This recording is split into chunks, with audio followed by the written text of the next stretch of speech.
पूरे पूर्वासियों को, पूरे अयोध्या वासियों को बैठाते हैं।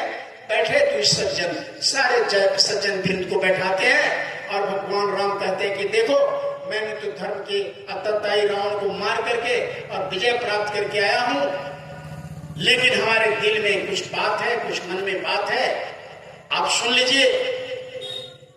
और जो मैं कुछ अहित की बात करूं, कुछ गलत बात कहूं, तो हमको रोक दे। नाही अनित नहीं कछु प्रभु ताई, सुनहु करहु जो तुम ही सोहाई।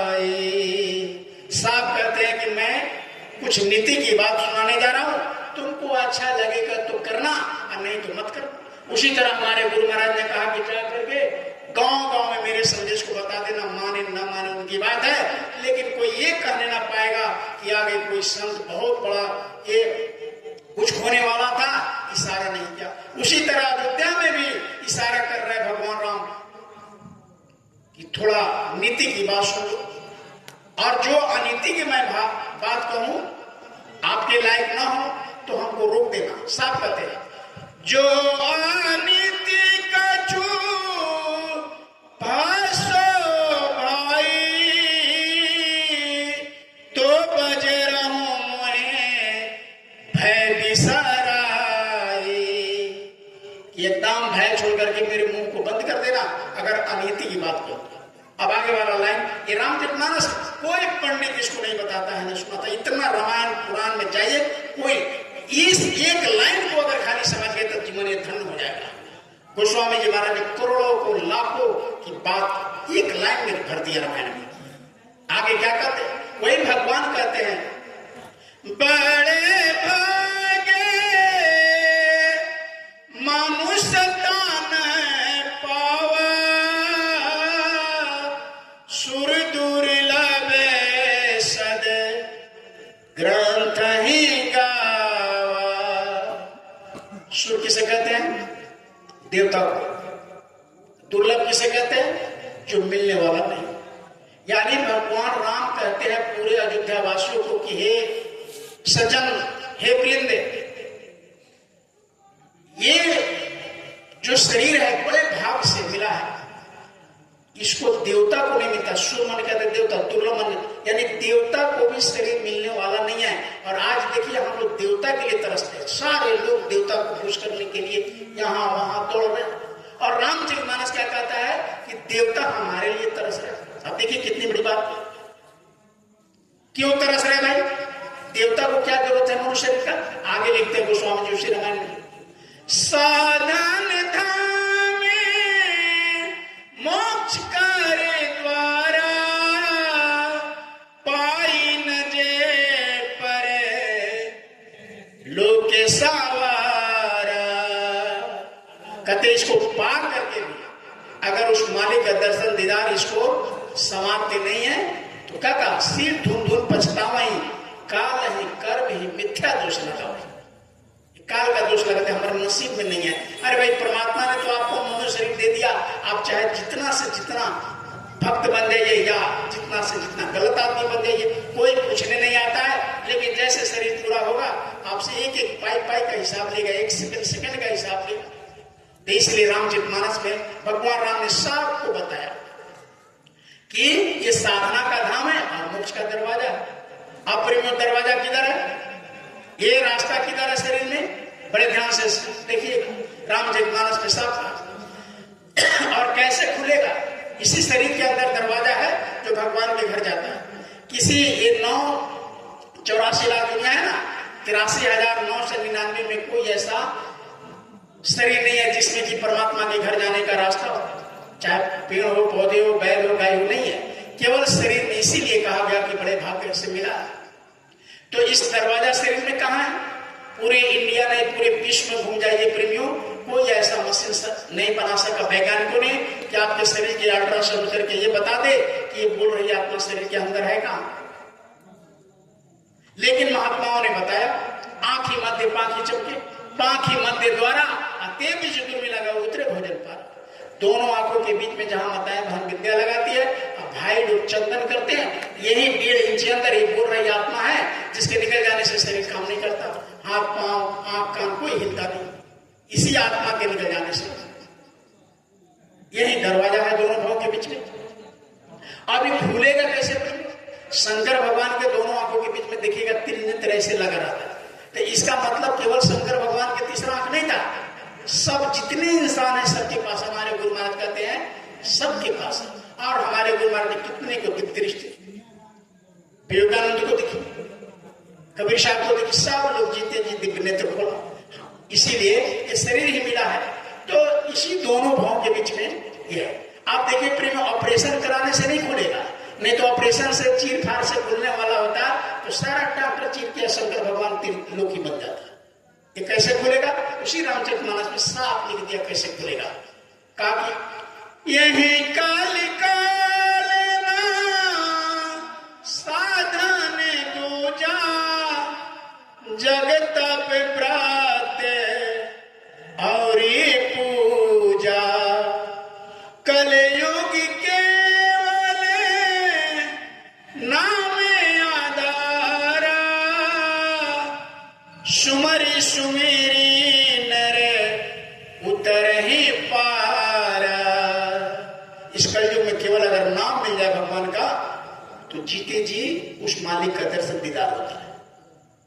इसी नाम को खोज करना चाहिए, जिस नाम को रामायण में गोस्वामी जी कहते हैं, कहाँ लगी करो नामे बड़ाई राम न सकही नाम गुना गाई।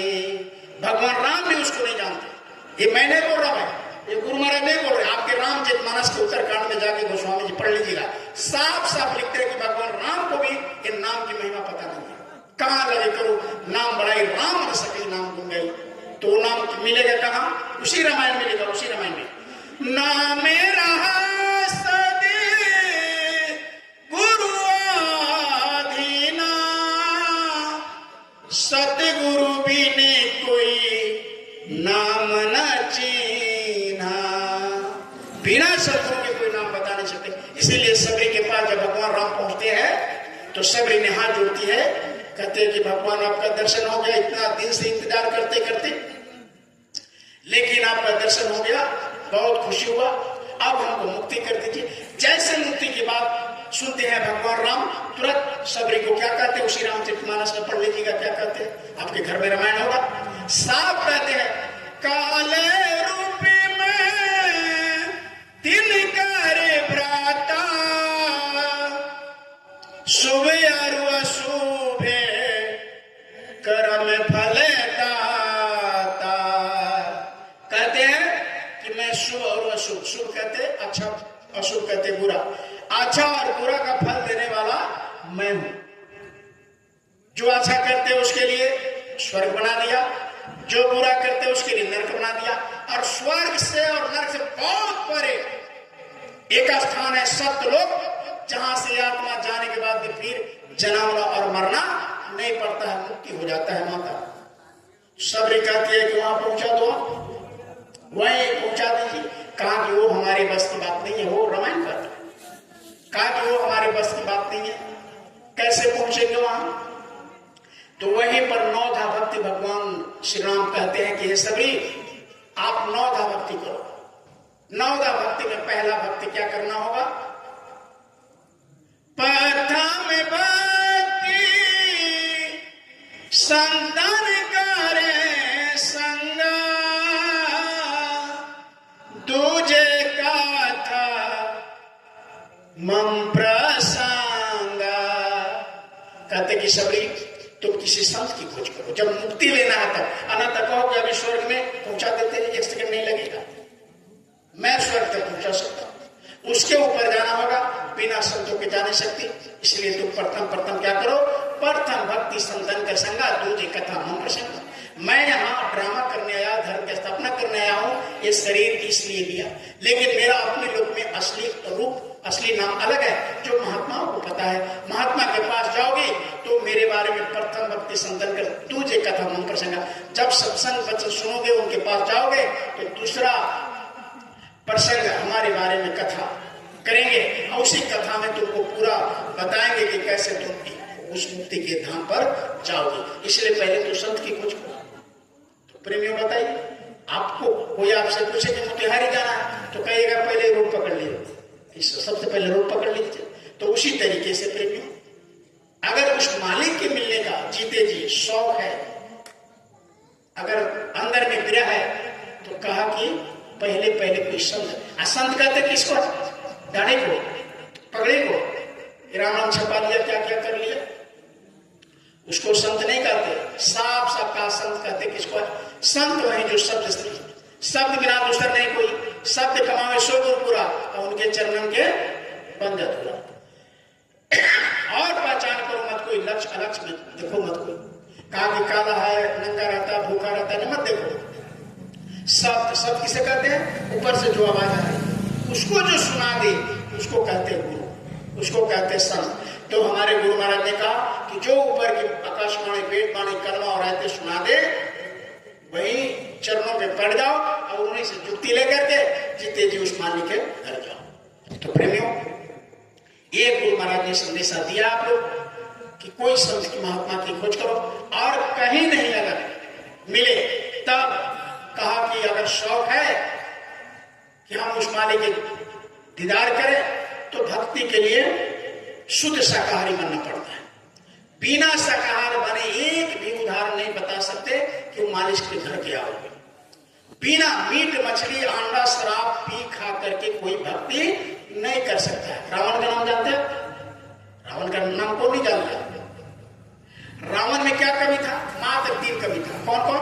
एक मीट मछली यानी मांसाहार का सेवन करता था, दूसरा शराब पीता था, तीसरा पराई स्त्री सीता माता को हर कर ले गया था। उसके बाद एक भी बुराई बता दीजिए, 3 के अलावा उसमें क्या बुराई था? मुझको के पास पंडित था, ब्राह्मण था, 1 लाख पुत्र, 1.25 लाख नाती था, सवांगी में इतना था, सोने की नगरी में रहता था। हम लोग के पास 1 किलो आधा किलो सोना हो जाए तो हम लोग इतराने लगते हैं, और वो सोने की नगरी में रहता था। वैसे रावण को 3 काम करने से भगवान राम को पैदा लेना पड़ा और उसको मारना पड़ा। मांस खाता था, शराब पीता था, पराई स्त्री को देखा गलत नजर से, तो इसके लिए भगवान को आना पड़ा और संहार करना पड़ा। इसीलिए हमारे गुरु महाराज कहते हैं कि इस 3 काम कहीं समाज में, कहीं देश में अगर हो रहा है वहां कभी बरकत नहीं हो रहा। इसलिए मीट मछली अंडा शराब की सेवन, हम लोग क्या पूजा करते हैं? रावण पूजा करता था, अपना एक गर्दन काट करके चढ़ा देता था, इतना पूजा करते थे। हम लोग तब उंगली भी नहीं चढ़ाते, लेकिन उनको मीट मछली अंडा शराब खाने पीने के चलते वही भगवान काना शंकर ईश्वरी केसरी नंदन तेज प्रताप महाबल जगबंदन, वही हनुमान जी, वही शंकर जी जिनका वो पूजा करते थे, वही शंकर के हनुमान जी का रूप धारण करके मार करा दी, उनका विनाश करा दी। वही हनुमान जी लंका का विध्वंस करती है। हनुमान जी क्या थे? शंकर ईश्वरी केसरी नंदन तेज प्रताप। तो प्रेमियों, शुद्ध शाकाहार रह करके हम कोई भी पूजा करेंगे तो हमारे देवी देवता खुश होंगे। लेकिन मीट मछली अंडा शराब का सेवन करके आप अगर किसी की पूजा करते हैं, कोई भगवान खुश नहीं, कोई देवी देवता खुश नहीं होंगे। इसलिए गुरु महाराज कहे कि आप शुद्ध शाकाहारी हो करके 1 घंटा सुबह सुबह मालिक को याद करिए। देखिए आपके घर में शांति बरकत होता है कि नहीं? क्योंकि दूसरे का मारेंगे काटेंगे बदला देना पड़ता है। आपने श्रवण का नाम सुना हो? श्रवण एक बार अपने माता पिता को लेकर जा रहे थे, बड़ा प्यास लग गया तो पानी पीने के लिए वो कहा कि भाई माता पिता को जो प्यास लगा है थोड़ा